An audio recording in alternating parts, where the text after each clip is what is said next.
Merhabalar, Sofra TV'ye hoş geldiniz. Uygun bir kabın içerisine 1 kilo barbunyamızı ilave edelim. Üzerine 3 litre soğuk suyumuzu ekleyelim.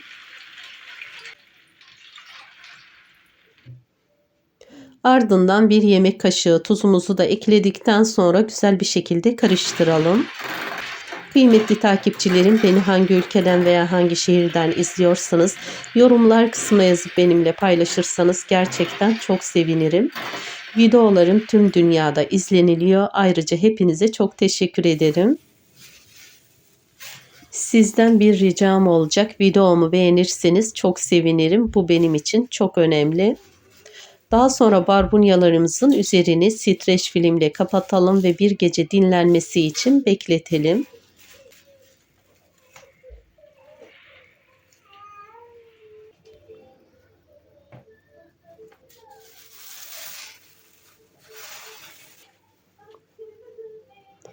Dinlenen barbunyalarımız harika bir şekilde şişmişler.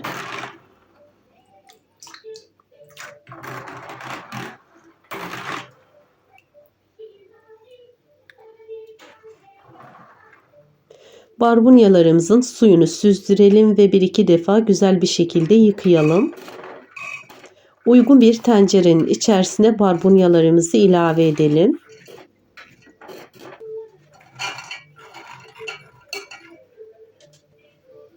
Daha sonra üzerine 2 litre soğuk suyumuzu ilave edelim. Kapağını kapatıp pişmesi için orta ateşte ocağımıza alalım. Barbunyalarımız pişerken biz de hemen sebzelerimizi doğrayalım. Bunun için 2 adet soğan, 1 adet havuç ve 1 adet domates kullanacağım. Soğanlarımızı olabildiğince ince ince doğrayalım. Kıymetli takipçilerim, kanalımda düzenli olarak video yayınlamaya çalışıyorum. Önceliğim herkesin evinde olan malzemelerle kolaylıkla yapabileceğiniz tarifler. Tariflerimi elimden geldiğince detaylı anlatmaya gayret ediyorum. Ki yemek yapmaya yeni başlayan arkadaşlar da kolaylıkla yapabilsinler. Umarım tariflerimi sizler de evlerinizde deneyip beğenirsiniz.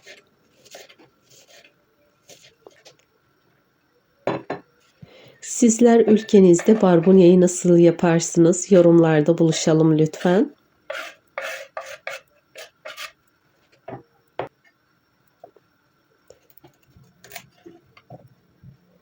Havucumuzu da ince ince doğrayalım. Dilerseniz ay şeklinde de doğrayabilirsiniz.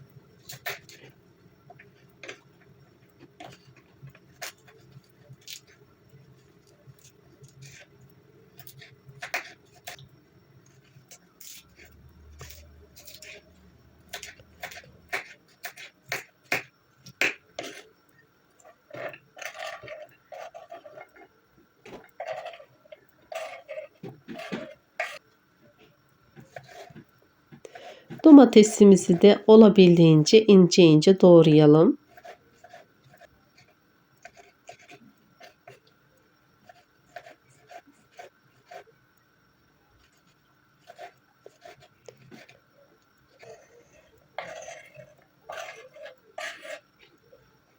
Sebzelerimiz hazır. Şöyle kenara alalım. Bu arada kaynayan barbunyalarımızın üzerinde oluşan köpüğü kaşık yardımıyla alalım. Hemen değinmek istiyorum. Barbunyalarınız kaynarken yüzeye çıkan barbunyalar olursa hemen üzerine 1 su bardağı soğuk su ilave edin ki onlar da aşağı çöksün. Diğer barbunyalarla eşit şekilde pişsinler. Barbunyalarımızı hafif diri olacak şekilde yaklaşık 20 dakika haşlayalım. Barbunyanın cinsine göre süre uzayabilir. Bu yüzden tenceredeki su da azalabilir. Kontrollü olarak sıcak su eklemenizde fayda var. Ayrıca barbunyaları çok haşlayıp ezmemeye de dikkat edelim lütfen. Ben sizlere şöyle yakın çekimle de göstermek istiyorum. Kıvamı bu şekilde olacak.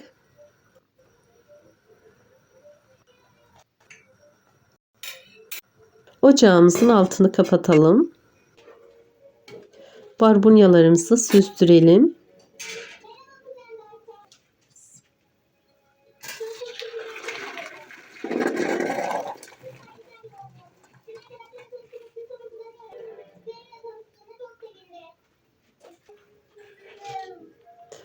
Lokum gibi barbunya haşlama sırlı tarif. Gaz yapmaz, kabuk atmaz. Gördüğünüz gibi gerçekten de lokum kıvamında oldu ve asla kabuk atmadı. Barbunyalarım dağılmadı.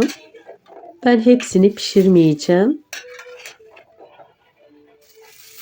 Buzdolabı poşetlerine barbunyalarımızı dolduralım. İstediğiniz zaman buzdolabından çıkartıp pişirebilirsiniz. Pipet yardımıyla buzdolabı poşetlerimizin tamamıyla havasını alalım. Ardından poşetlerimizin kapağını kapatalım. Barbunyalarımız hazır.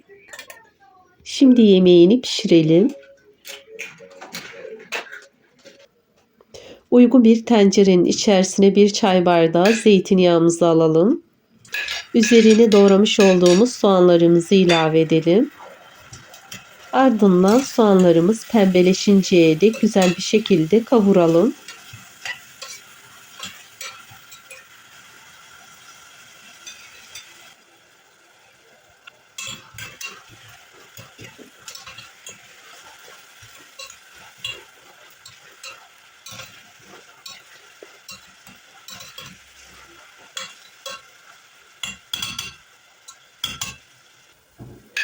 Daha sonra üzerine havuçlarımızı ilave edelim ve kavurma işlemine devam edelim.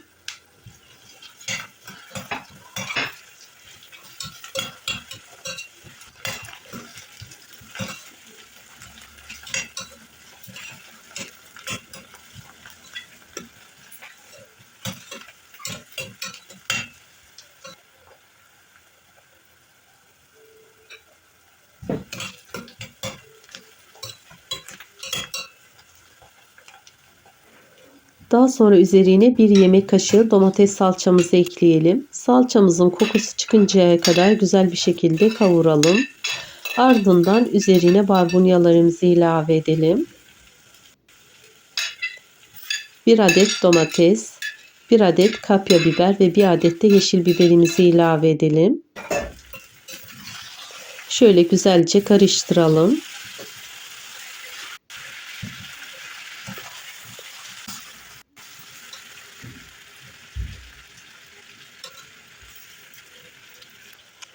Baharat olarak 1 tatlı kaşığı tuz, 1 tatlı kaşığı toz şeker, 1 çay kaşığı karabiber ve 1 çay kaşığı da kimyon ilave ediyorum.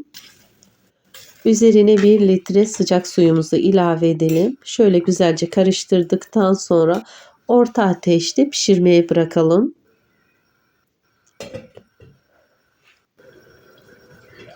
Pişen yemeğimizi ara ara karıştırarak kontrol edelim.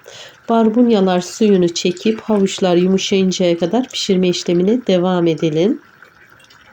Ben sizlere şöyle yakın çekimle de göstermek istiyorum. Gerçekten de harika bir şekilde yemeğimiz pişti. Pişen yemeği ocaktan alalım ve kapağı kapalı bir şekilde oda ısısına gelene kadar bekletelim. Barbunyamızı pişirdikten sonra mutlaka dinlendirelim. Çünkü dinlenen barbunya sosunu içine çeker.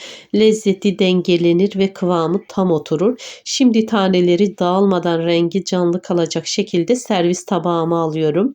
Zeytinyağının aroması, sebzelerin uyumu ve yumuşacık dokusu bu yemek doğru teknikle yapıldığında sadeliğiyle fark yaratır inanın. İsteğe bağlı üzerine ince ince kıymış olduğumuz maydanozumuzu serpiştirelim ve üzerine 2 yemek kaşığı da zeytinyağımızı gezdirelim. Ben sizlere şöyle yakın çekimle de göstermek istiyorum. Gerçekten de efsane bir lezzet. Bu tarifi mutlaka denemenizi çok isterim.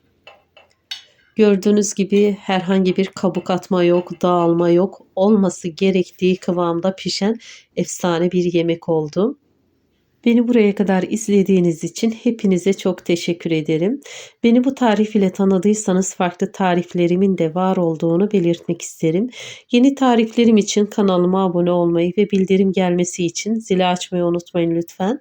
Kanalım ve tarifimle ilgili beğeni ve eleştirilerinizi yorumlar kısmına yazarak kanalın gelişimine sizler de katkı sağlayabilirsiniz.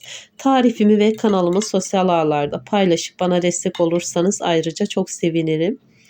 Farklı lezzetlerde görüşmek dileğiyle deneyecek olan herkese afiyet olsun.